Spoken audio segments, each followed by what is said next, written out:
Greetings, you lovely ghouls. It's Ding Dong Darkness time, and I'm Allison Dixon. We're still in the throes of spooky season over here, and my plan this year has been to go tropey with it. Last week, I had on our friend Josh Vermont to dissect the lore and fascination we have with vampires. And now we're turning our attention to another key revenant of spooky folklore, zombies. And joining me for that discussion is another repeat visitor you all know and love. He celebrates this time of year as much as I do. And you can currently listen to him and his lovely co-host Alice cover some on theme for Halloween topics over on their award-winning true crime podcast, The Prosecutors, and their sister show Legal Briefs. So welcome back to the show, Brett. Hello, Allison. It's so great to be ding-donging with you again. Very excited to talk about zombies, which are one of my absolute favorite horror, if you want to call it a tropes. Genre. I love them. Genre. Yeah. I love zombies before it was cool. Still love them, even after there were too many of them. No. There's always does seem to be a tipping point of too much of a good thing sometimes. When did that start to happen for you? Was it maybe Walking Dead season 11 billion? I don't recall where they're at in that right now. So yeah, I think by the time of Walking Dead season 11 billion, you really had. I mean, because there were The Walking Dead, there was Fear the Walking Dead. There were so many spinoffs. There's the new one, the Daryl Dixon one. Yeah. Which I've seen some of the ads. I'm like, how is he in Paris? I'm sure there's an explanation for that, but I don't know what it is. But yeah, it was. I've always liked zombies. I don't want to get off. I don't want to get ahead of ourselves.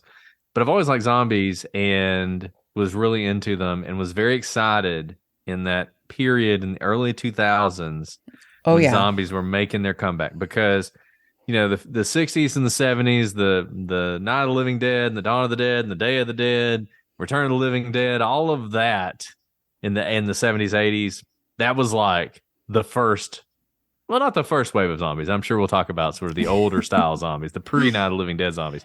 But anyways, that was maybe the golden age of zombies. We'll call it that. Mm-hmm. But then, like every other form of horror, it seemed like in the 90s, the 90s was a weird time for horror. And by weird, I mean basically a dead time for horror. It didn't know what it was doing really till the end of the decade. I agree. It felt very aimless and goofy. And I think that goes to sort of another thing I'm sure we'll talk about is the cultural connections to horror. Yes. And what horror is popular, when it's popular, and why it's popular. In the 90s was this weird sort of, I mean, I feel like historians are going to look back on it. It's almost like a roaring 20s time between sort of, the roaring 20s is between World War I and the Great Depression and World War II. The 90s was post-Cold War, which had just dominated everything for so long. Before 9/11, it was this period of like prosperity, like free money and the dot-com bubble. And it just seemed like it was all roses and sunshine. And I feel like people just didn't really, horror was not a thing that society was into. And so everything just kind of went away. And then you had 9/11. And then after that, I think it's interesting. After 9/11, you have this surge of horror that really starts with zombie movies. It's also fascinating to correlate between the fascination with horror fiction as well as true crime, to be honest, and where that lines up in our period of history. We didn't have the benefit of the heavy internet and social media use in the 90s that we have now, but it will be really interesting to see when we dovetail, hopefully, maybe into another sort of 90s-esque period briefly, if those interests will ebb back, because that seems to be historically where it goes. The darker the period of history, it seems the darker our tastes are in our entertainment. But before we get off into that, because you have touched on so many things I have on my notes, and I have a glut of notes, because what I wanted to do with all these episodes this October is just just come on and let's talk about these things. Let's talk about it. And so I have a bullet list here, but I could divert off of it at any point. And Brett, if you have anything that comes to mind and, whatever, you just share it, because it's going to be interesting. I have no doubt. So, but before we get into that, I kind of want to lead off at the top of the first inning with a bit of a curveball because last week at the start of the vampire episode, I asked Josh if he had ever consumed blood. And now I must ask you a similar question, Brett. What are your feelings on the whole cannibalism thing? Like, let's say you're stranded in a snowy mountain pass with a group of unfortunate tag-alongs, and there is a line to the survival soup pot containing the meat of a guy named Steve. Where would you be standing in that line in terms of rank and file? Oh, I'd be right at the front. I mean, Yes. I mean, look, I have no interest in murdering people or anything like that. Right.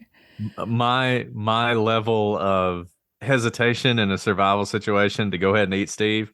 Yeah. Sorry, Steve. Steve's getting eaten. I mean, it wouldn't even be a question. And I get it. I mean, it's one of the oldest taboos, right? Mm-hmm. That we don't eat people. Yeah. For obvious reasons. But yeah, I wouldn't. I can say I've never drank blood. So if I was your vampire person, I would have to say that. And I've never eaten people. Yeah. I can say that as well. You know, that's good that we know of. Hey, you never know sometimes that's true. in some of these meat products we're eating. But that's a good point. But you know, in all seriousness, I that did occur to me because so much of what we'll be talking about in terms of zombie lore, zombie folklore and mythology, it, you know, will involve flesh eating. You know, not always though. It didn't start out that way, and that's what I find really interesting. And to be completely honest, and Brett knows this because I knew I wanted to have you on, and I was just like, well, let's just zombies. Okay. And I just threw it out there. Want to come on the show and talk about zombies? And you're like, yeah, sure.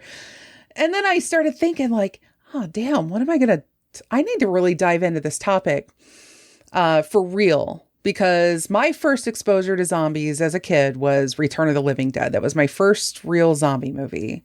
It was like 1986. Sounds about right. Yeah. 80s are all kind of a big blur for me, but yeah, that sounds about right. Yeah. I mean, and the funny thing is this is how dumb I was on this topic until I started doing the research for this show. I had always just assumed that was part of the Romero canon. I never knew that it was not. And there's a whole interesting relationship. It's sort of like it kind of is in a weird way.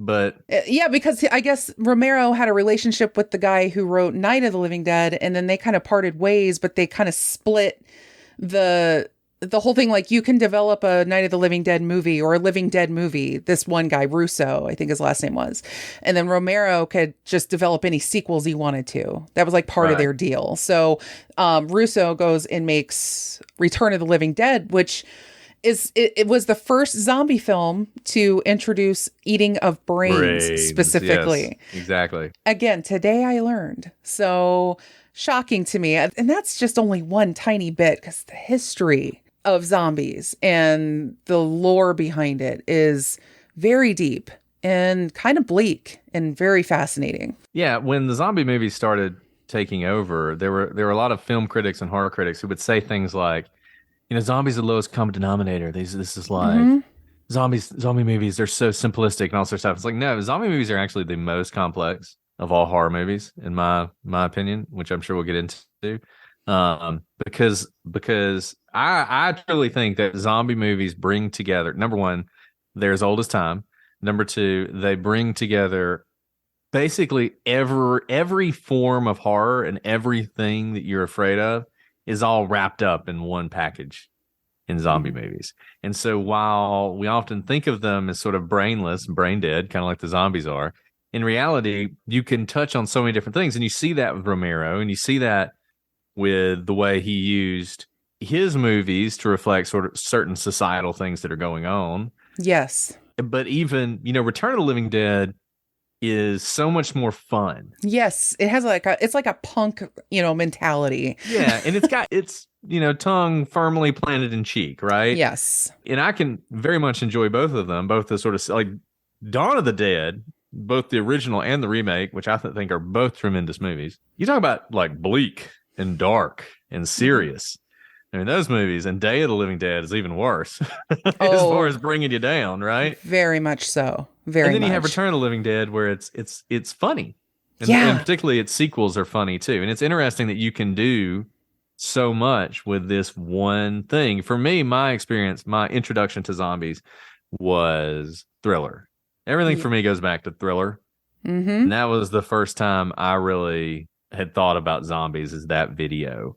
Yeah. And that video, I loved it so much as a kid and watched it so many times. So it's not a surprise that I'm a huge fan of all that kind of stuff. I think the whole concept of zombies is so interesting, and I would say particularly the Western psyche, which I think we'll be doing some comparing and contrasting a little bit when I talk about some of the history involved.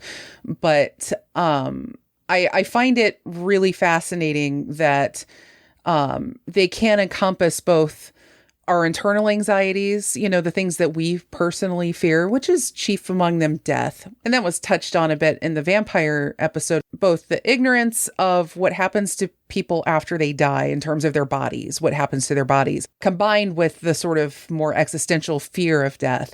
And, so you get that with zombies and the fear of the corpse, that plays into it a little bit. But then it also can encompass our broader fears of what we're living in at the time, and studying these eras from its very beginnings up until now. It's fascinating to see how much it reflects sort of our modern sensibilities. For instance, when during the Night of the Living Dead, released in 1968 at the height of the Civil War movement, at the height of counterculture, Vietnam, it was a very, very turbulent time. And as such, it was a very, very turbulent film that looked like a newsreel that you would see every night on TV.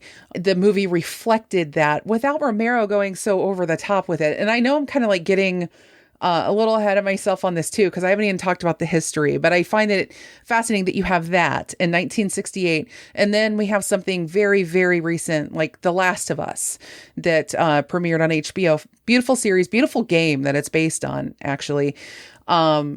But that seems to reflect more of our fears about the environment, the climate, bioterror. A lot of zombies sort of reflect that fear because that was big in the 80s and 90s, those fears, pandemics, viruses, things like that.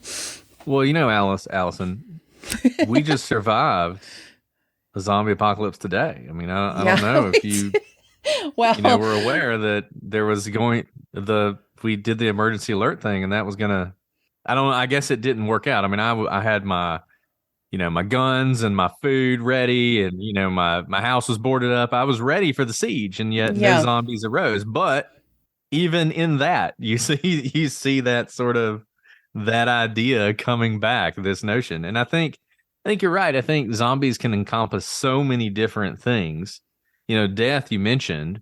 The thing about vampires, though, vampires stay young and youthful forever, right? Like there's like a positive to being a vampire in some ways. You can maintain your person if you're a vampire. I mean, you can be yourself. You can live forever. So there's like an attractive side. Vampires get sexy in some movies, right? Yes. I mean, the original vampires are much closer to zombies. But we have taken them and turned them into these like, suave, sexy creatures or whatever. But zombies are very much, it's death, it's decay. The fact, the decaying body, the body that's falling apart.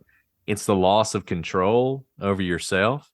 This notion that if you're bitten, you are going to lose yourself and become a threat to everyone around you and everyone you love. You're going to be driven to do this thing, the ultimate taboo we talked about with cannibalism. And that's another thing that gets added into it. And it's not just, if we find the vampire and slay him, we'll have saved the town or whatever. It's this sort of like death. It's almost inevitable, right? Right. This just flood of zombies, and you can delay them. You can hold them off, but you're never going to win in the end. They're always going to overcome you at some point. And just all those sort of different aspects coming together. And you can see disease, pandemic. I mean, we've just been in the middle of a pandemic, right? I mean, that's essentially what it is, whether it's your traditional zombie virus or something like you see in The Last of Us. I mean, just this thing that you can't control and you can't stop taking over your body. There's no cure. There's no escape. There's no one to help you. And the survivors, in many ways, are the real victims. The ones who succumb to the zombies in the first few minutes or become zombies or whatever. They don't live to see sort of the horrors that follow. And as the zombies are kind of returning to a very primal form where they're driven by nothing more than hunger, yeah, you have society collapsing too and returning to a very primal form in a lot of these shows. And sort of, and The Walking Dead's a good example. The zombies are just kind of the background in The Walking Dead. right. It's the fear of the living thing, right? Like the living are the ones you have to worry about. They're the ones who are really dangerous. And I think that's also sort of an interesting side part where that becomes another thing you have to think about. That is an interesting thread that runs through a lot of sort of creature horror. I noticed anything involving a creature, Frankenstein or the mummy or things like that. It's like, is it the creature becomes sort of something you find as like a byproduct of our own messed up stuff, it's like who's the scarier creature in the end? I mean, that's the classic what you see in Frankenstein, but yeah, The Walking Dead, I think, and shows like it, the ones that show not so much the act of downfall, because it usually does happen so quickly that and that's one thing I always question, the pace of these things, how that would really unfold. I think The Stand makes by Stephen King, I think, holds a pretty strong template for what it might look like if, things collapse that fast. And so when I think about a zombie apocalypse though, and if it is a virus that does jump between people that quickly, yeah, I guess it could happen pretty like within a week, would you say? I mean, what do you think about like the speed of the end and, and whether or not they could do better with that? One problem is if you really only had a virus that was transmitted by bites, it actually would spread very slowly and would be easily containable. Right. And we have a virus that spreads through bites and makes you crazy and attack other people. It's called rabies. Yes. And rabies has never like taken over the world, right? Because it kills its host. It kills its host, and it travels pretty slow, and you can usually avoid getting bitten by somebody. Most people, I think, in a situation where getting bit is the problem, probably wouldn't dress like most of the people in zombie movies. Right. The girls are always wearing like cropped, cut off, shorts with like short sleeves and stuff, and it's like somebody just put on a jacket. Right. People would just wear a jacket. It would make a big difference. Armor up a little bit. Okay. Yeah. Like, even if you don't have armor, just cover up your sleeves and that would at least help. Right. Now, I think one that I think is a little bit more maybe realistic is 28 Days Later. Yes. Which some people want to say it's not a zombie movie because they're not dead. Well, that's because you don't have a good understanding of zombie movies and don't realize that that is a recent addition that you're a zombie because you're dead, as opposed to just having lost your control over yourself. Yeah, it's a small evolution of the same concept. Exactly. I mean, bites are part of it, but just the fluid, just like it's more like an Ebola type thing. Yeah. Which also doesn't spread as quickly. If you had an airborne virus, I mean, but the problem with the airborne virus is for your dramatic, if you're making a movie or a book, it can't be airborne because, as we all know, like with COVID, I mean, COVID's taught us all that yeah. There's no real good way to protect yourself against it. So it's really hard to set up the dramatic tension when you've got 8 survivors in a mall, and the only way that anything can happen to them is if they either go out or the zombies come in, and the sort of rising tension of eventually the zombies are going to get in or eventually they're going to have to go out. Whereas if it spreads through the air, it's just like one day they wake up and they're zombies, right? So it's like not as effective. So I think that's why in fiction you never see that. But I think in real life, it's always airborne viruses that are going to actually turn into a pandemic. I doubt you would ever see a full-blown global pandemic of Ebola that was not airborne. Exactly, of Ebola. It's a terrifying disease, no doubt, and nobody should ever hope to ever catch it. But you're right. Or anything that is airborne, but so deadly that it just kills people too quickly. Sort of like I think the original SARS virus was like a 10%, or it was one of the other, it was MERS, I think it was. There's so many. But yeah, so it has to have that perfect balance. But I agree with you. I think one thing I really liked about The Last of Us is that one starts with a fungus infection and it spreads. The cordyceps fungus that actually is a real fungus that invades the host's brain and controls it. It does it with to ants, if I'm not mistaken. And there's pictures if you just searched cordyceps, a particular type of cordyceps, rather. And so it adapts that. It takes sort of like it wouldn't be able to survive above a certain temperature level. Well, playing off that fear of like the rising temperatures of the planet. Oh no, cordyceps can suddenly jump into human brains. Oh no. And then it comes with all of the sort of scary parts, the pluses and the minuses of this, because now that you're involving a fungus, you have spores, and those kind of spread everywhere. And in the video game, you wear masks in spore zones and you have to account for where you are. The show just kind of doesn't acknowledge it at all, because they realize that the way that they have to film this, they can't have that be a factor. So you have to kind of just forgive that aspect of it, but it's a fascinating device. The other one I've seen is where, I mean, The Walking Dead kind of does this, where everybody has it.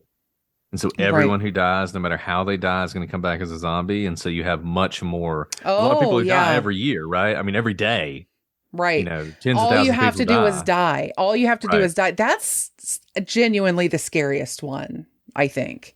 Because it lives in you sort of like as something that's activated by your very death. Ugh.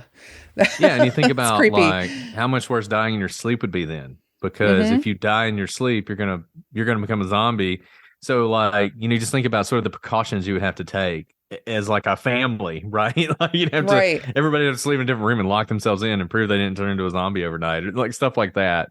Yeah. You know, I always think that's sort of an interesting twist on it. You know, I'm glad you brought that up, because I had forgotten that was the way The Walking Dead was set up. That's right. I watched a few seasons of The Walking Dead. I haven't gone all the way through it. I've played the games. They're more like action-based like novels, more than visual novels that you play through that are really, really interesting and add to the story. So if shout out to anybody who has played those games. They're really good. But I want to jump a little back in time here, because, you know, we're talking about pop culture in terms of how it uses the zombie. And I find it interesting to sort of to go further back, you know, to where this stuff came from. And there's usually, you know, for vampires, I mean, there are stories that go back thousands of years to the beginning of time, something that resembles something vampire-esque, like a demon that sucks your blood, something immortal like that. But what we know as the modern day vampire, the Bela Lugosi vampire, the Lestat and Louis vampire, you know, that goes, you know, more back to Eastern Europe in the 1700s, you know, era. And with zombies, I mean, we could do an entire episode just talking about this. So I'm really going to kind of Cliff's Notes it. Its roots go more back to Western Africa and the involvement with the slave trade. And so at the start of the slave trade in Haiti, that was where, you know, the French were colonizing that island. And 30% of the entire slave trade existed in Haiti. So it was a heavily enslaved population there. And the people that were enslaved, they developed a religion called Vodou, which sounds a lot like voodoo, but is not. Those are very separate things, but they're related. And, you know, that all kind of comes back. But they derived this religion from the experiences that they had on Haiti. And according to their beliefs, the body is essentially just a hunk of flesh that is animated by two types of spirit, essentially. And again, I'm dumbing this down a whole lot, maybe too much, so yell at me if you must. But one of those spirits is the one that contains your personality, your thoughts, your dreams. And that's T-Bonange is what that's called. And I might be butchering that as well. And then the second one controls your body's ability to breathe, walk, and perform motor functions. And that's called Grossbanange. And after death, it is believed that it takes time for these spirits in your soul to untangle themselves from your flesh and move on.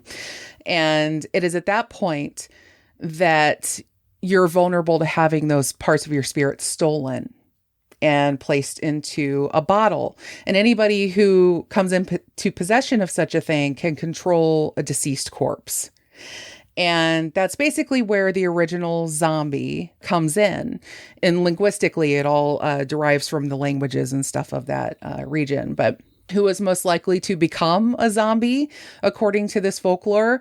Well, that's where suicide kind of comes into the picture. Because in order to discourage slaves from ending their own lives to escape slavery, they were told it would mean that their souls would become property in the afterlife as well. They wouldn't have that freedom. It was more just to discourage it. And so it's interesting that the zombie that can result from this is not the zombie at all that you are accustomed to seeing in, modern culture, the way that we portray it as these, decaying, rotting bodies. They're more just like automatons that are very blank-faced, and they are subservient to a master, which is very different from the zombies that are completely autonomous in modern usage. So, they have the aspect of losing control over yourself. Right. Rather than being controlled by, the insatiable hunger for brains. Right. Or a virus or exactly. Yeah. It's almost more like, just keep going back to vampires, because I feel like vampires and sort of the early notion of zombies were much closer, and they've diverged a little bit. Yes. But you think back to sort of Dracula and how Dracula's the guy who was in the asylum, whose name Renfield. Yes. Mm-hmm. Renfield is kind of a zombie. This kind of zombie where he is under the control of Dracula. Dracula has taken away his ability to think for himself, or has convinced him that he is he has to do what his master bids, right? And I think it's a similar thing. And what's interesting about it is, there are actual examples of people who believed they were zombies. Yes. Who were absolutely convinced that they were under the control of another person. And you see that. I don't know if you ever read or watched The Serpent and the Rainbow. I was about to, it was in my notes, actually. Yes. Yeah. Yes. That talks about that. Is it Wade? David Wade, I think his name is. I think that's right. Yeah. Yeah. Interesting book for sure. And it's interesting the way belief can manifest, Mm-hmm. right? I mean, presumably, I don't want to make any assumptions here, but presumably someone who becomes a zombie, in real life, their soul isn't actually in a bottle somewhere. Right. But they believe it so much that they can be convinced that they are under the control of this person. And you can read accounts of people who've gone through this, who whose family thought they died, because there's all, I mean, this is a fascinating, the use of like the powders. Drug. Yeah. There's like two different powders that he said, one would like make you as a paralytic. Exactly. And the other one gives you the appearance of death. And so then, it's the same thing that's in like a blowfish. Yes. It's that same thing. And they've got it in a powder form. And so everybody would think these people were dead. Mm-hmm. Because they give it to them, they appear to be dead. Their vitals are so low. And then when they would show back up, everyone in the community said, "You're a zombie." And so this sort of self-reinforcing thing is everybody's telling you that you have no control over yourself, and so you don't. Yeah, it's really fascinating to tie that to, and how it all ties back to concepts of, being owned. And not having your own sense of personhood, and how it becomes sort of an allegory for a lot of that, and how there's so many things as you were talking and were like popping into my brain. Like, first of all, let's go back to Romero here. When he made Night of the Living Dead, the word zombie was not in use at all, and in fact, his biographer stated that Romero very likely knew nothing about Haitian zombie lore, and he was coming from a completely different place. He said he was inspired by Richard Matheson's I Am Legend. Fantastic book, and a pretty decent movie. And usually considered a vampire. Absolutely. And, and it has sort of zombie-ish elements to it, because isn't that like a virus? Doesn't it treat vampirism as a virus? Yeah, because in the character in the book had been bitten by a vampire bat. That's right. And so was immune. And that's why when it happens, he doesn't turn into a vampire. Yeah. And much like in the movie I Am Legend, during the day, he's going out basically and hunting vampires, and then coming back to his house at night and boarding it up, because that's when the vampires come out, obviously. So I can absolutely see, especially in Night of the Living Dead, because the ghouls, as he called them, they behave how we might see zombies in the more stereotypical sense these days. They're very slow moving. They are eating flesh. They're, very blank faced. They kind of have that shamble going on. They kind of have like a different vibe. When the movie came out and people saw it, they were calling them zombies. And that's where George kind of came in and was like, well, all right, I'll start using zombies. Because that's, by the time he wrote Dawn of the Dead, that was already well in use. Dawn of the Dead came out roughly 10 years later. It took a while for the sequel to come out. So that gave culture a lot of time to, take that football and run with it. But I do find it interesting, too, though, that this whole thing of how zombies even entered American consciousness really comes down to World War I, because that's when the U.S. briefly occupied Haiti. And so soldiers and people were staying there and coming back with stories of the Vodou religion as it was being practiced. They had their own experiences with this whole like living dead thing, which again, is often just a way of expressing people who have these dead blank expressions because they're being worked to death. And this is the conditions. They were still enslaved at this point. But it wasn't until after the war that, they started coming over here, and you find sort of the more melding of the American indigenous cultures with the Haitian Vodou cultures into voodoo, which is what people use now. It used to be very much a vulgar term used by people who feared it and didn't understand it. But then it was eventually adopted. And so the practitioners today, have reclaimed the word. So it has a very complex history that's really interesting. But one thing that I wanted to mention was in the 1920s, an author named William Seabrook wrote a travel log called The Magic Island, in which he described Haitian zombies in a very, and that's in air quotes, Haitian zombies, in a very exaggerated way, referring to the workers he encountered there. And so whenever that book sold in 1929, it was huge. It was very sensationalistic. And that's when you start seeing sort of the injection of quote unquote black magic into the storytelling culture. And then we have the release of the first feature-length zombie movie, White Zombie, in 1932, starring Bela Lugosi. And it's kind of just gone from there in terms of how we understand zombies. But there was a whole cultural thing at that point where zombies were being used to express, white fears of blacks, and, this whole culture that was going on in the 1930s during Jim Crow and all this stuff too. So honestly, if you really want to get a sense of culture, I honestly cannot think of a better vehicle.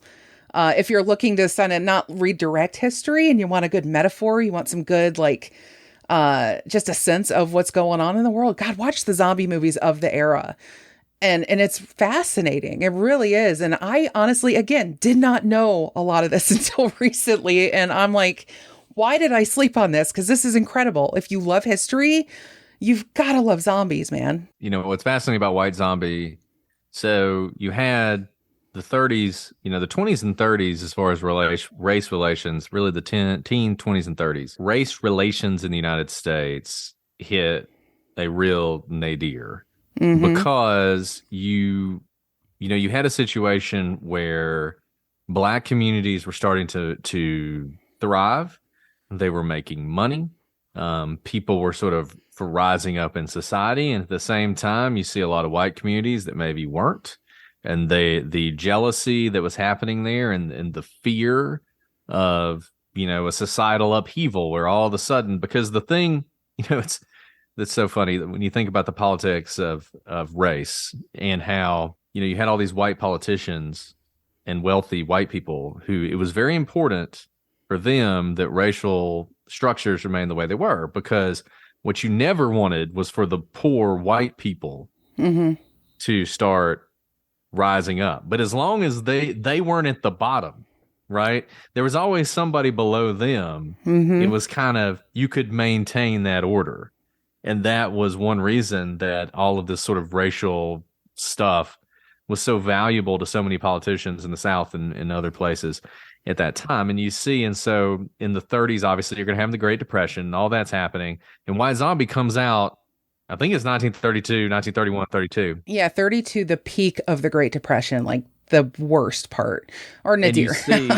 Yeah, exactly. And you see the reflection of something in the Caribbean islands. Mm-hmm. So unlike the United States, where there was slavery, but there was also a large sort of population, a lot of the Caribbean islands were just slave states. Yes. You had large numbers of slaves and very few slave owners.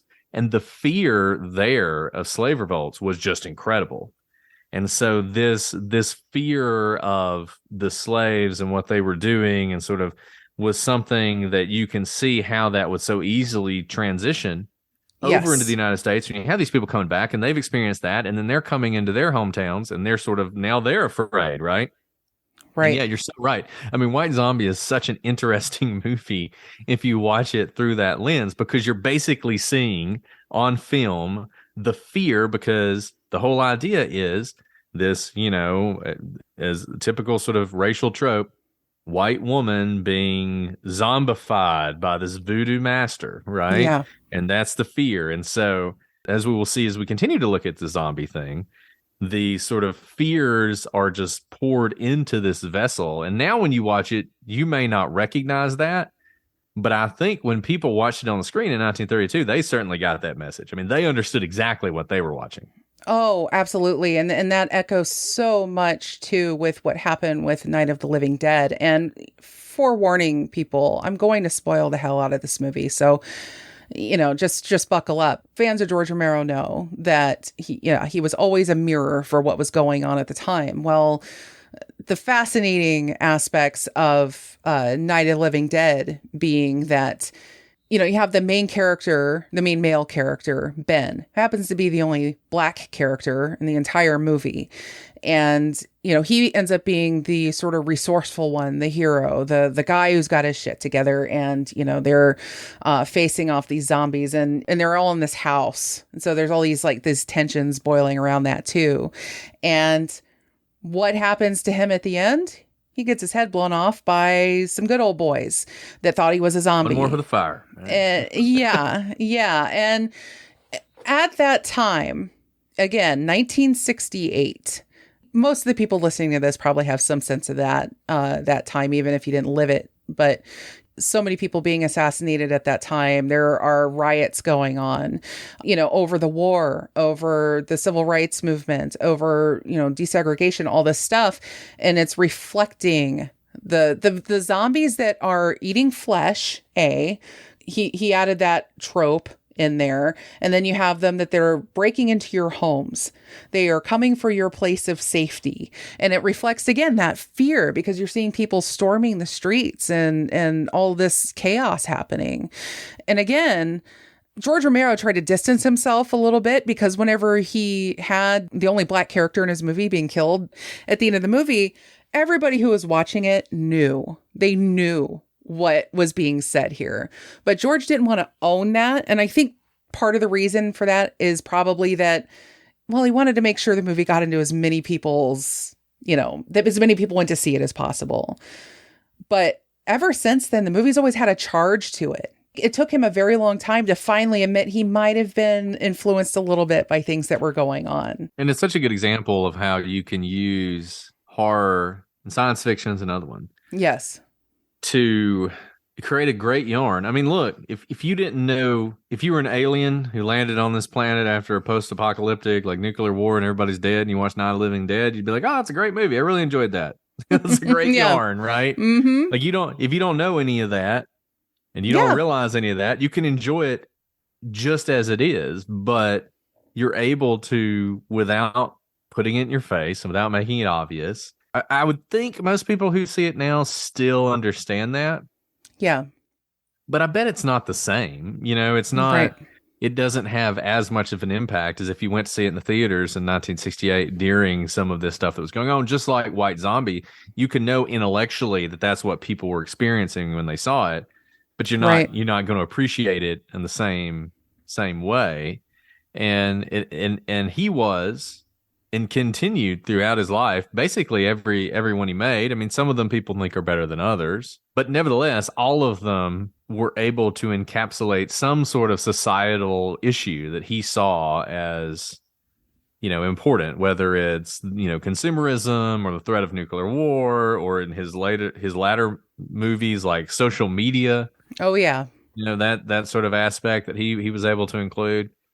And he was able to always do that through the medium of flesh-eating bodies that have returned from the grave. You said it so well, but I love too how it reflects not just the issues, but the mood. Like, Night of the Living Dead captured that kind of, like I said, newsreel kind of fear feeling. But then you get to 1978. There's a whole lot that's happened in that decade. And that's when we have Dawn of the Dead. And there's kind of an over the top, there's a like goofiness to it. There's a bit of a slight like flavor of joyousness in that movie that you would not have at all in Night of the Living Dead. And I noticed that too when I actually just rewatched the Zack Snyder remake, the 2004 remake the other night, because I just thought, let's watch a zombie movie. I haven't watched it since it came out, to be honest with you. And James Gunn was a writer for that.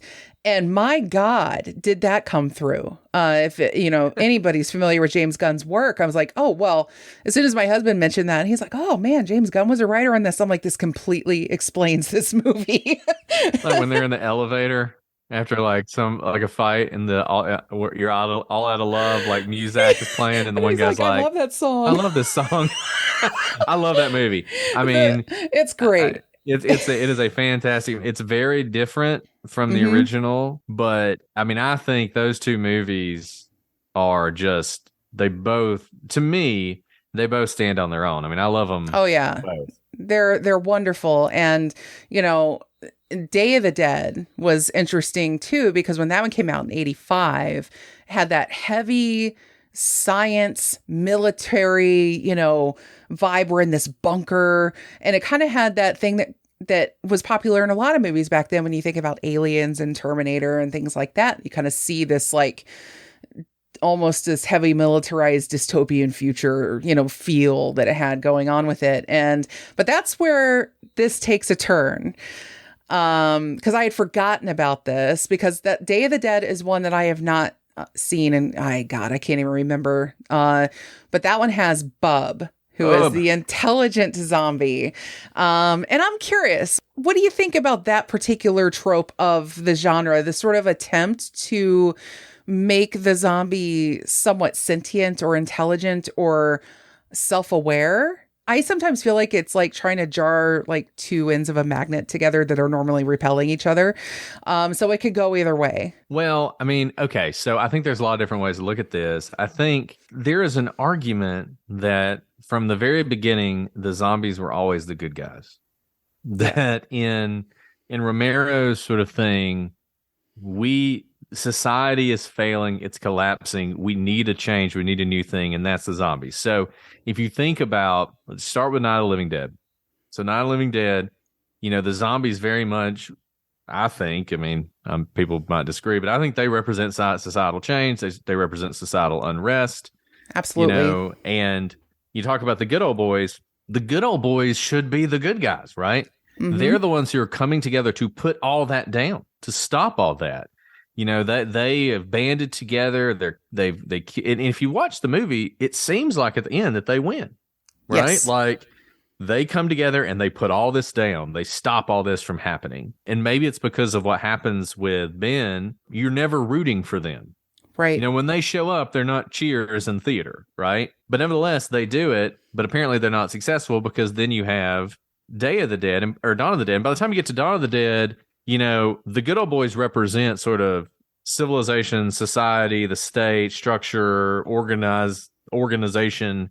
By the time you get to Dawn of the Dead, all that's sort of falling apart. Like everyone is presented as basically in it for themselves. There's not a whole lot of, nobody's coming to help you, right? Like there's no sense in Dawn of the Dead that the good old boys are going to show up and save the day. Yes. It's more like you're all in it for yourself. By the time you get to Day of the Dead, that has reached its logical conclusion, where basically you have the military-industrial complex is all that's left, and sort of its totalitarianism.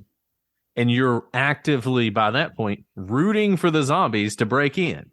And Bub has become your hero.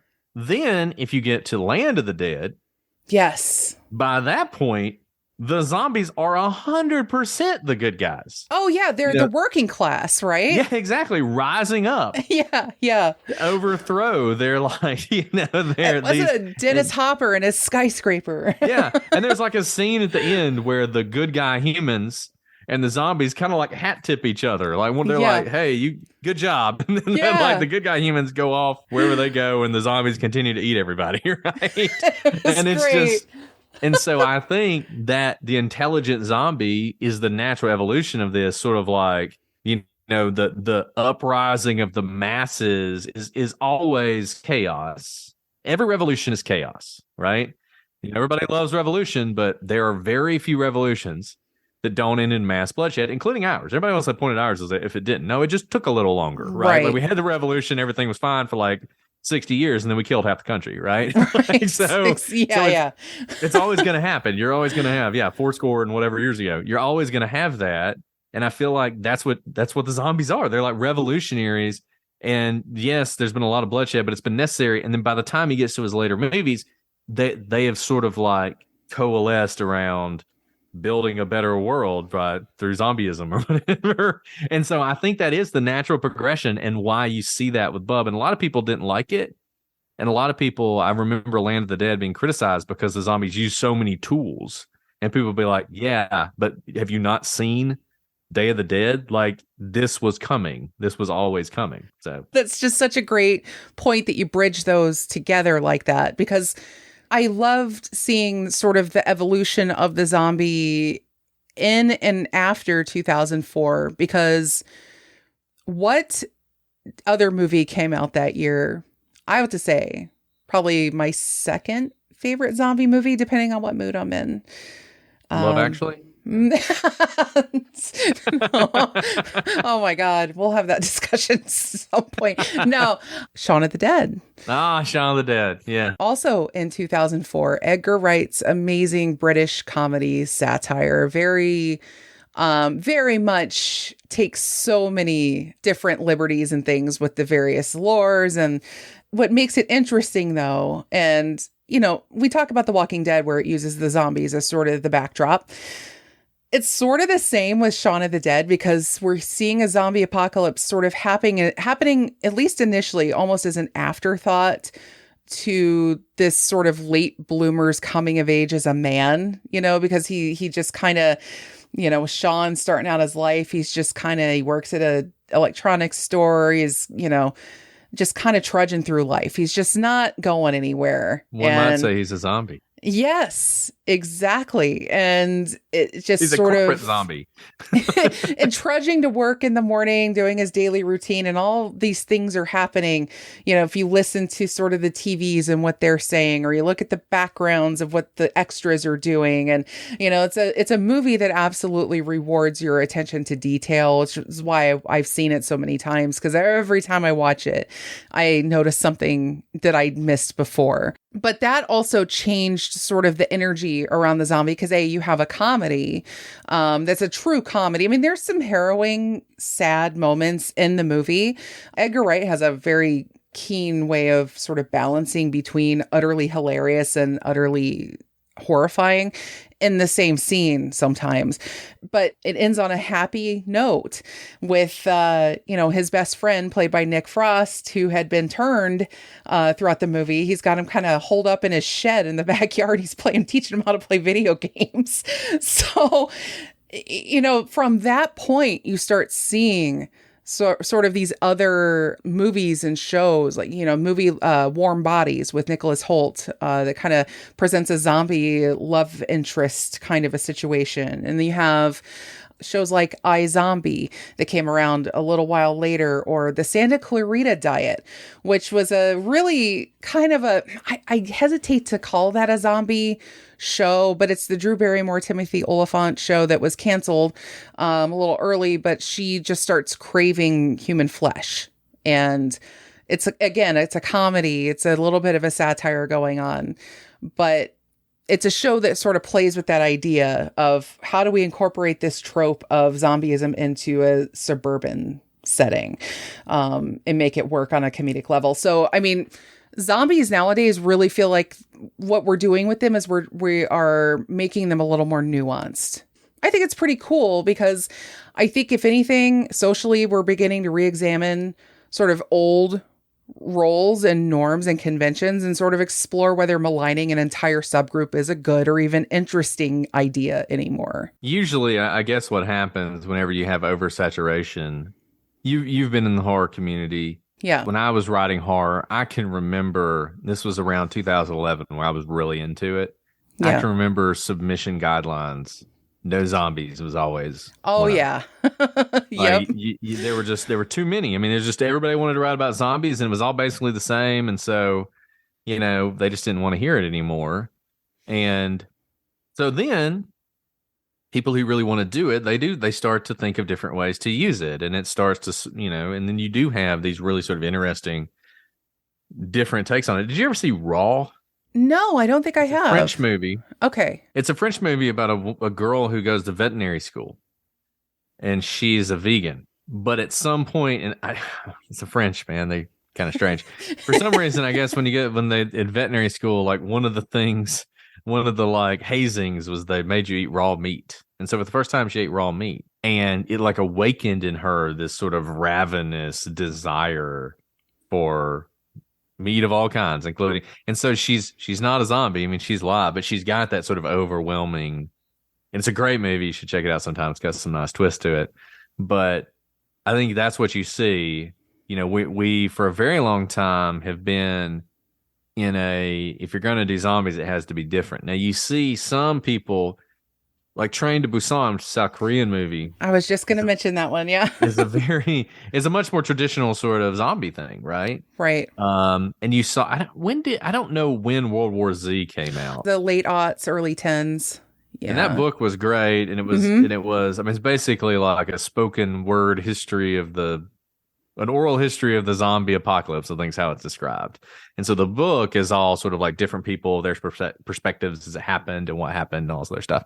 And then the movie, obviously, with Brad Pitt. But that was sort of at the height of this. And then you saw the I Am Legend remake with Will Smith. I mean, so you had, on the one hand, a lot of the traditional type stuff, but then you have all these people going different ways with it. And it'll be interesting to see if that continues or if it'll all kind of converge back. And at some point, we'll get back to more just sort of like Walking Dead type stuff. I mean, Walking Dead's been pretty consistent in its traditional zombie approach, at least as far as I know. I've not watched the latest seasons because I lost the thread on that at some point, I think, with most people. But I think it will always be with us. I think it always has been with us. Mm-hmm. I think, as you said, sort of our traditional view of zombies, I think, grew out of this sort of this Haitian thing, but I think it was always there, like there are, from the Epic of Gilgamesh, there are bodies being reanimated. In the Bible, there's like the Valley of Bones stuff. There's Lazarus. There's the Revenant. There's ideas of this. I always think, you talked about World War I and sort of this idea of sort of mass zombies. I always think back to one of your episodes where you talked about there's this Russian fortress and the Germans are trying to take it and they're using gas. Yes, the Attack of the Dead. Yeah. Exactly. And the gas is like, basically, it's not turning you into a zombie, but you basically are the living dead. And you're convincing the army that you are the living dead. That was the thing about that. It was so psychological because the people that were watching this were thinking these people had risen up from the dead. And imagine that being your last moment. Exactly. And there were rumors. I mean, the World War I, one of the things, and I feel like nobody ever talked about, I read a short story about this one time, but I feel like nobody ever talked about, or you don't hear this much, but back then there were these rumors and stories that soldiers would tell around the fire at night about creatures that lived in no man's land. Ooh. That fed on the dead, right? And were like, and if you were wounded out there and you couldn't get back to the line at night when, the guns were silent, like these creatures would come upon you and devour you and all sort of stuff. And I always wondered, how did that play into sort of this developing story that you got as you went along?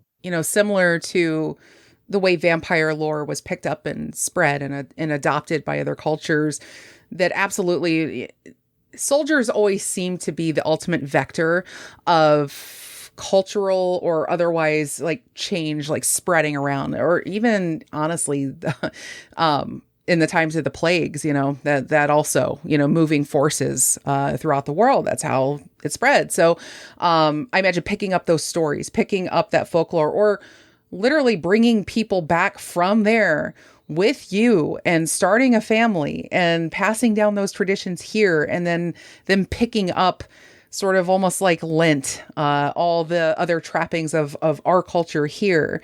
And it's really just kind of a beautiful thing, because human beings, it's sort of how we all share our experiences, is through this type of folklore and type of storytelling, or the religions that we write about and our scriptures and things. It's all very human, and seeing the commonalities, for instance, between countries that build pyramids on completely different sides of the planet. We don't have to get into who built them or what aliens built them or anything like that. But just, again, that common human experience is happening in multiple places of the world at the same time, that they never knew about each other, is incredible. And at some point, those things come together and we realize, oh my God, we have so much in common. This is great. This is crazy. But I have a small lightning round for you, Brett. Okay. I kind of want to wrap it up here, but I have just a few questions, because these are questions that must be asked. Okay. Number 1, what is your zombie apocalypse weapon of choice? Zombie apocalypse weapon of choice. If you're going firearm, what kind? Or are you going melee? And what is your melee weapon? You got like your baseball bat with the barbed wire wrapped around it. You got a katana or some kind of sword bladed weapon. What is it? Well, I think the Zombie Survival Guide said that your best bet is the Shaolin staff, which apparently is a very versatile, weapon that Shaolin monks could use. Nice. It's both short, easily controllable, and not easily breakable.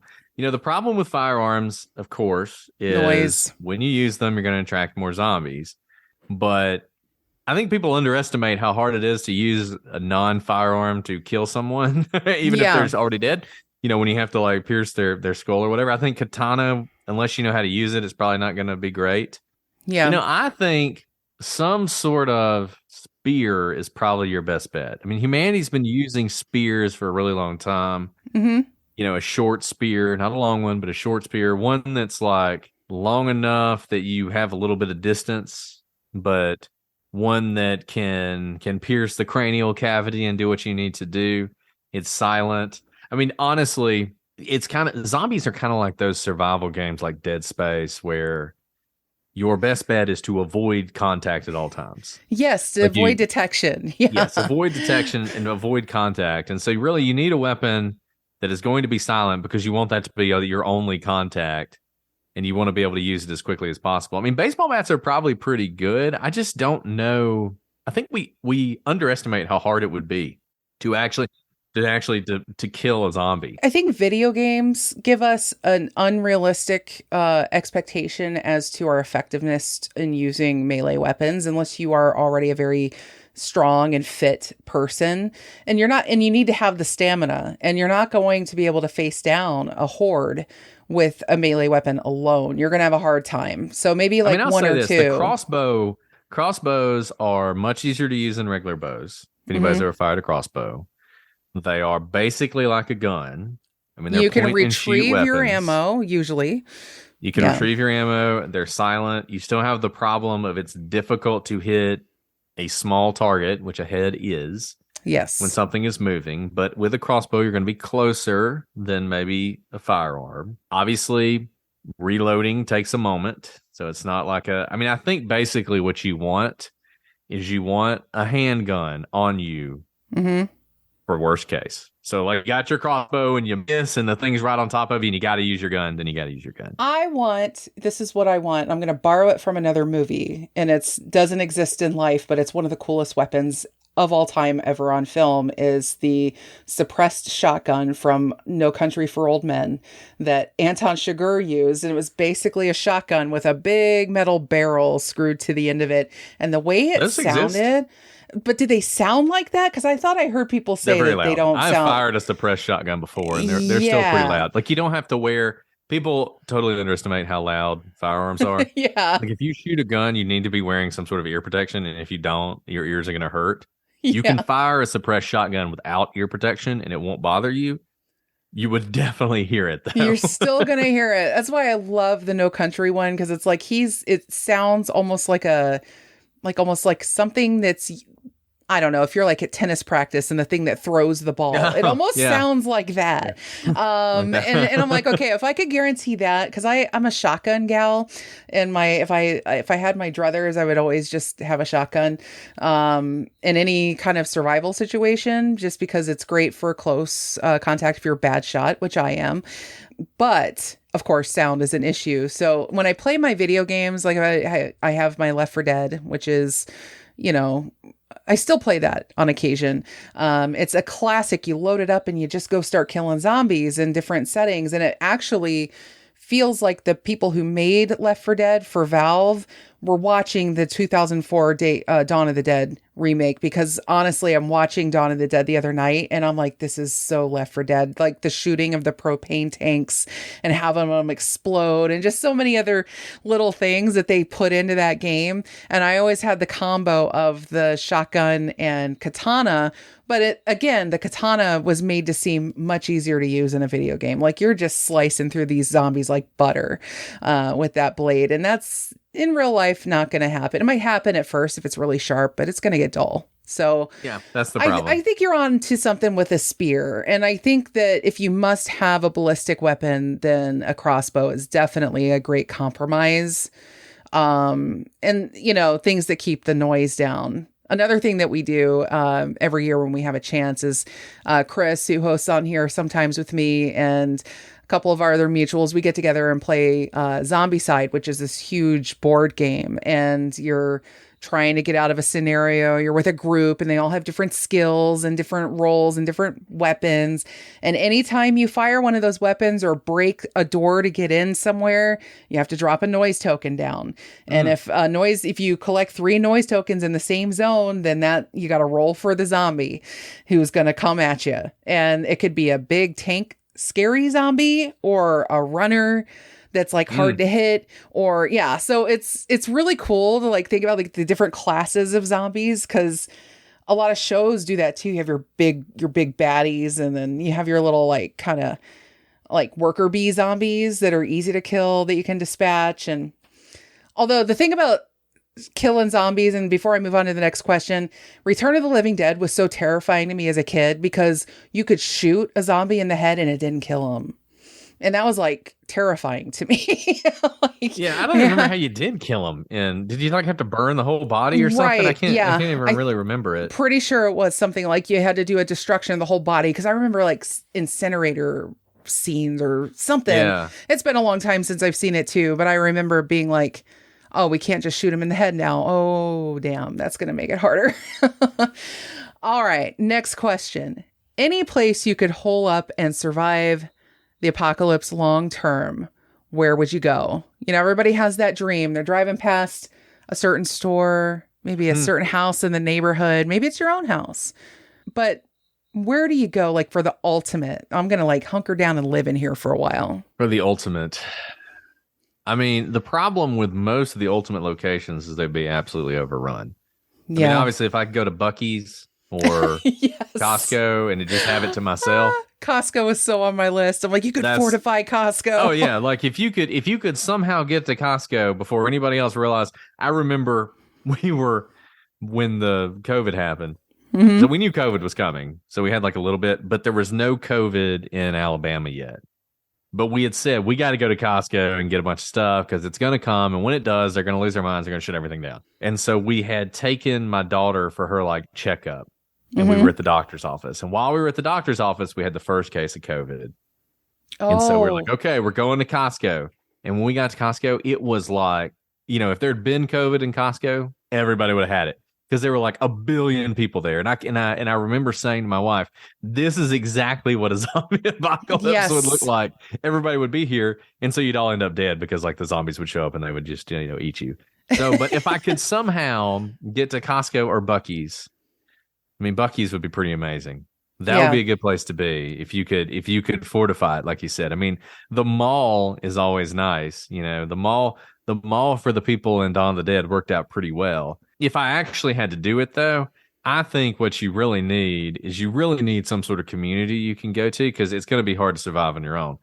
If I could make it to my parents' house where they live, everybody who lives around me are my relatives, and they're all like party, like country people who know how to do everything and are heavily armed. So if I could make it to them, I feel like we could both, hunt or fish or farm for all the food we needed and hold off any sort of zombie encroachment. And because it's in the middle of nowhere, I don't think you would have like such a massive horde that you couldn't hold them off. So I actually think that would be my goal, would be to get back to the holler, as it were. Yes. And see if we could fortify it and survive. I certainly wouldn't want to try and do it where I live now. I think that would probably be a problem. I think you're absolutely right about, for short-term solution, get what you can in town. But I think almost every zombie story has, pretty well established that those places will be overrun very quickly, and they'll be looted out very quickly, and they'll be more dangerous because in some ways it depends on the city, right? Because some of them you can maybe hole up in, but you're going to run out of resource at some point. And so if you don't get out of the urban environment and into a place that has a stream or has some live, things you can hunt, then, that you can actually live off the land, that's going to be your long-term solution. Or find somebody who's a prepper who's already ready for this stuff. Yeah, is the government going to reassert? Is it going to be like Shaun of the Dead, where the government fairly quickly is able to reassert control and reestablish society? Or is it going to be more like Dawn of the Dead, where we're just all out of luck, and you better have a place that you can be long term? In the original, they at least had a helicopter. I would like to say that I think we have a interesting, recent history has painted what that might be like, but I don't know, man. It's changing so quickly. Everything is so dynamic. And so on the one hand, we haven't changed much at all as a species. I think we've always been a little difficult at handling these kinds of things. There's always going to be very competing personalities. There's always going to be fights and infights and greed and panic and all those things. But yeah, I think you just have to get away from where the most people are, at some point. But then, every story then will show how that can be a drawback as well. I feel like you're always going to be moving. I think it's always going to be a very nomadic thing for quite a while. I think that part of zombie stories, like especially the more post-apocalyptic zombie stories, definitely seems to nail that sort of, you got to find a tribe and you got to settle down somewhere and you got to make it work. And then you got to be ready to move at a moment's notice, kind of thing. No, I think that's right. Yeah. All right. Switching tracks here a little bit. What is your zombie apocalypse vehicle of choice? Because that the vehicle is an important thing. You think about post-apocalyptic movies and just zombie movies in general. You got an array. So are you more of like a tank man, or are you more of like a biker man, or somewhere in between? Are you going on foot? That's such a great question. Yeah. Because arguably, one problem was for zombies is you wonder if they could actually, if you had a few tanks, it'd be pretty easy to take out most of the zombies, right? Because they can't get in. Right. But a tank is a death trap, right? Because if you're in a tank, it's not fast. I can imagine, I've never been a tanker myself. I have friends who drove tanks, but I can imagine if you're rolling through several thousand zombies, eventually like the gears would get all clogged up with like blood and guts and bones and stuff, and you wouldn't be able to go anymore. And then it's a problem, right? Because you're surrounded by zombies. Yes. The problem with your motorcycle is it's loud once again, right? I think Rick had a pretty good idea with the horse, except once he got into Atlanta, the horse got surrounded and eaten. Yes. So that's a problem. I think, honestly, probably your best vehicle is probably a bicycle, because it's silent and it helps you move, and you can sort of take it, you can hide it, you can take it off road if you need to. But I think you're going to have to just depend on your feet at some point. Like I said, it was nice that those guys, when they were in the mall and Dawn of the Dead, had a helicopter, but I don't think I'm going to be taking off in any helicopters anytime soon. And obviously once you land, that's a problem. But I think your best bet, going back to my general theory, that if you're in the zombie apocalypse, your goal should be to never actually engage with a zombie. Yes. Right. It's kind of like, if you're in World War II, your goal should be to always be the cook, right? Like, or you never want to be the guy on the boat that's landing on the beaches, right? Like you want to somehow avoid that. And I feel like it's the same thing with the zombie apocalypse. You don't want to be the guy who's killed the most zombies, because that means you're most likely to get killed. You want to be the guy who somehow managed to never see a zombie.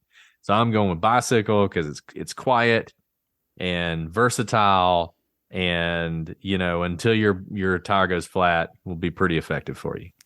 I like that, and I like the bike concept in general for the same reasons that you do. I think it helps you to be more nimble. I mean, especially if you are traversing through areas with clogged freeways and things where you can't get through traffic, and also being able to get away quickly. When I played the game Days End, I was pretty obsessed with that one for a while. And that's the protagonist is a biker, and there's a lot of biker kind of culture in it. And you have to sort of level up your bike and make it and suppress the noise and stuff in it to make it less likely to attract.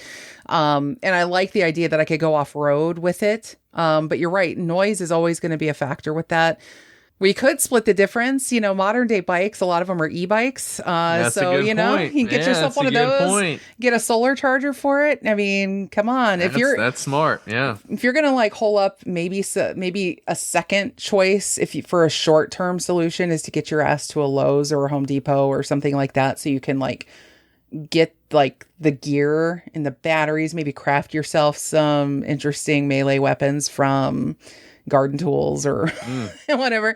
So there's a lot of death machines that can come out of a Home Depot. But finally, I need your desert island zombie movies, TV shows, the ones that you want to keep with you. You're always like, I'm in the mood for zombies tonight, I'm putting this on. What you watching? Well, I mean, look, we talked about it a lot. I loved the Dawn of the Dead remake so much. I have watched that movie when it came out. That was one of those movies I used to, before I was married and had kids, I would get obsessed with a movie and watch it every day. And that was a movie I would watch every day. I loved that movie so much. I thought it was terrifying, equal parts terrifying, funny, realistic in some ways. Like I could imagine a lot of the stuff, not everything they did, but a lot of the stuff they did, I could imagine people doing. It wasn't as sort of ridiculous as some of them. So that would be high on my list. Throw you for a loop here. Zombie movie that we don't often think of as a zombie movie. Pet Sematary. Oh my gosh. I'm so glad you brought that up. You're absolutely right. Yeah. Pet Sematary is and it would be an amazing book to carry with me on the desert island. And let's see. And look, I thought World War Z was a fantastic book. If you haven't read it, it's worth reading. It's a lot of fun. Yeah. It's very much a product, and you'll see it when you read it, of sort of the post 9/11 era. There's a lot of stuff that's connected to that and sort of what all was going on then, which once again goes back to the fact that zombie stuff is often tied into our sort of cultural zeitgeist. But those are the ones I'll say. What's interesting is we see the sort of talk developing of aliens and UFOs or whatever we're calling them now. Is it UIP or I don't even know. Aerial phenomenon, unidentified aerial phenomenon. That's right. And if that becomes an actual part of, again, there was a bit of that in the 50s, right, at the UFOs and everything, but it seems like it's re-entering the zeitgeist for us. So that might be, we're going to get some space zombies at any point. I can't think of a space zombie movie. Life Force. Oh, gee, I had to count on you to come up with one. Yeah, they're kind of more like space vampires. Oh, okay. But again, since we keep sort of tying together space zombies and space or zombies and vampires, and Life Force has some of that aspect as well. And I think there are definitely some like zombie-like things that go on in Life Force. Well, I can't believe this much time has passed already, and there's so much more we could talk about, but it's like an hour 20 and dang, Brett, we did another one. We did ghosts last year. We did zombies this year. Who knows what'll be next year, but it was awesome. It was so awesome. It was awesome. And thank you so much for having me and allowing me to discuss this with you. You know, I love talking all things horror and Halloween in October. It's my favorite time of year, and this has been awesome. And I can't wait till next year when we get together to talk about some other topic. I know. We kind of bandied about mummies at some point, so maybe we'll pencil kinda that like one zombies, in. Mummies, kind of like it, yeah. We'll have to see, won't we? We'll pull back the layers, quite literally. There you go. Unwrap a new topic. Now, I want you all. I know many of you listening to this already know the Prosecutors. We have a lot of the same fans. So, but if you are listening and you haven't listened to the Prosecutors yet, get over to your podcast app and queue them up. And their October episodes are, in particular, fantastic. They always try to stay within theme, as I said before. And you're covering what are a couple of the cases you're covering this October, Brett? What's some appetite? Yeah. So, this year we're very much sort of trying to cover stories that are connected to Halloween in some way. This last week we released an episode about the classic check your candy urban legend and where that arises from, and an instance in which a child was actually killed because of poison candy, but it's not quite what you think. There's a twist there. Mm-hmm. And then next week, by the time this comes out, this will be a public one as well, but we're talking about one of the murders that inspired the movie The Candyman. Oh, so man. If you haven't seen that, a fantastic movie, which, I can't imagine that you haven't seen it. Oh, of course. Yeah. Oh, those are two of the things we're talking about. And we've got a few horrific stories to go that are also all connected to Halloween. And then we're going to end up with a classic sort of, I don't even know exactly what to call it, paranormal cryptozoology story. I don't know. That'll be our Halloween release, but I'm looking forward to. Oh, I'm looking forward to it as well. I'm looking forward to that. It's going to be great. And for me, this is now the second week you were a part of here. I have a couple other topics that are coming up for the remainder of the month. One of them might just have you howling. That is all I have for this week. If you have any questions or anything you want to contribute to the topic, feel free to give me a shout at dddarknesstime@gmail.com. If you're on Apple, love what you're hearing, drop a review. It really helps the show. You can find me also on the Facebook page and over on Twitter here and there still. And I think that's all I got for now. We'll see you next week, guys. This episode was produced by yours truly, Allison Dixon, and wouldn't be possible without the amazing contributions of countless friends, family, and supporters. Big shouts also go out to Nathaniel Dixon for all the show art, as well as Spencer Morlock and Ken Dixon for the music. I'll be back with something new next week. In the meantime, you know what to do. Be good, you little ding-dongs.